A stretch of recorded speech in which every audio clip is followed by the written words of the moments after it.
Welcome to 843 TV. With me in the hot seat now is Joe Lee, Town Councilman for the town of Port Royal. Joe, I understand that you have a big event coming up in February. Can you tell us a little bit about it? We sure do, Wendy. We're working with the Friends of Caroline Hospice, putting on the second annual in Port Royal Band, Beer, and Barbecue. Bands, Brews, and Barbecue. Bands, Brews, and Barbecue on Paris Avenue on February the 22nd and 23rd. We're looking forward to this. There are a lot of tie-ins to this because legend has it that barbecue was actually invented in Port Royal. Oh, interesting. So we did all we could to get this event in Port Royal. Hospice has got 30 statewide barbecue cookers coming. It's the first event of the year for the state association. They come here, set up these huge cookers, and have a lot of fun, and everybody's welcome to come and attend. On Friday night, these cookers prepare wings in their style, and it's judged by a panel of celebrity judges. On Friday night, they're given a lot of meat to cook because the meat's all bought by hospice so that everybody gets the same meat. And these guys then start preparing the meat with their secret recipes, and they cook all night. And then on Saturday, professional judges come from all over the South, and they judge all of these entries and have a really big time. And of course, the rest of it is music and beer and a lot of fun. So, it is a lot of fun. Looking forward to it. This year, it should be a little different because last year when we first sponsored this event, we had a little accident on Friday evening that people might remember that we had a fire truck that got wrecked. I do remember that. It tied up all the traffic and people couldn't get here Friday night. So we don't think that's going to happen again. Where in Port Royal is it being held?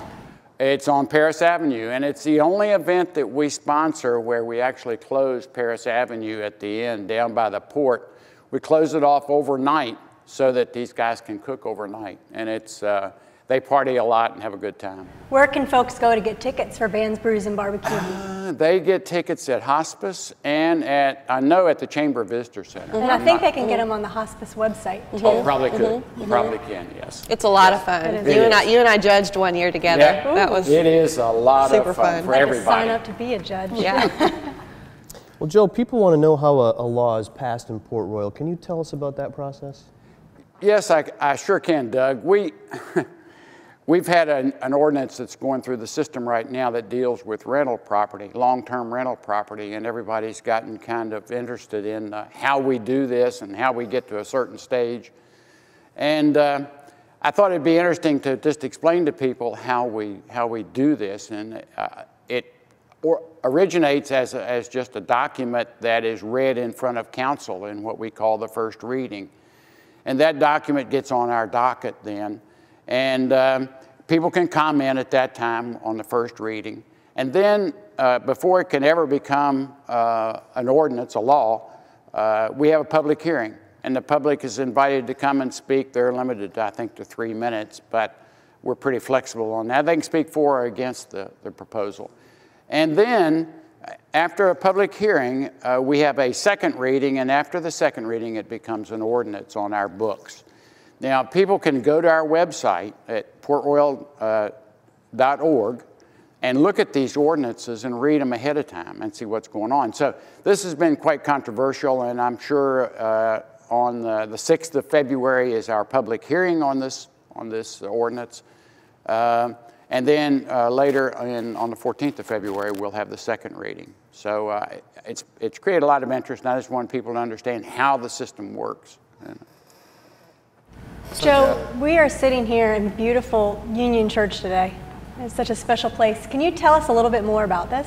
Sure can. The church was built in 1878 following the incorporation of the town. The first thing the town needed was a church. So it was built by Mr. Appleton, who helped found the town of Port Royal. And it was built as a non-denominational church, and it's been used by every denomination since. It was donated to the town in the late 70s, and with the understanding that it would always be used as a church at least once a year. So there was always a Christmas Eve service. Well, more recently, it's been managed by the Historic Port Royal Foundation, and in fact, in the back is a museum that they're putting together. The church is open 10 to 3, Monday through Friday. But it's also now the home of St. Mark's Episcopal Church, and they meet here every Sunday. So, and they're expecting the bishop to visit them real soon too. So, Gerard, here you have some business news. Can you expand a little on that? I sure can, Joseph. We have coming online, we have one new business that just has opened. That's Sugar Bells, and it's over by the new Mexican restaurant, which is about to open, which is Agave. That's the big orange building that everybody sees on Rebo Road. It is not the headquarters for the Clemson alumni. Contrary to the way it looks, it's actually a restaurant, and that will be opening shortly. And then right here near the elementary school is a new business as well, which is going to be the Port Royal Music Academy. And they will be offering music lessons, instrument lessons to students after school. And they'll have a concert area as well for the kids to perform. So we're looking forward to that. Are these high school students or middle school? They're middle school, grade school, and high school. Okay. And they're opening it up to several different instruments. It used to just be guitar. So now it's open to everybody. Well, Joe Lee, lots of great stuff going on in Port Royal. Thank you for joining us, and we will be right back with more 843 TV. Thank you.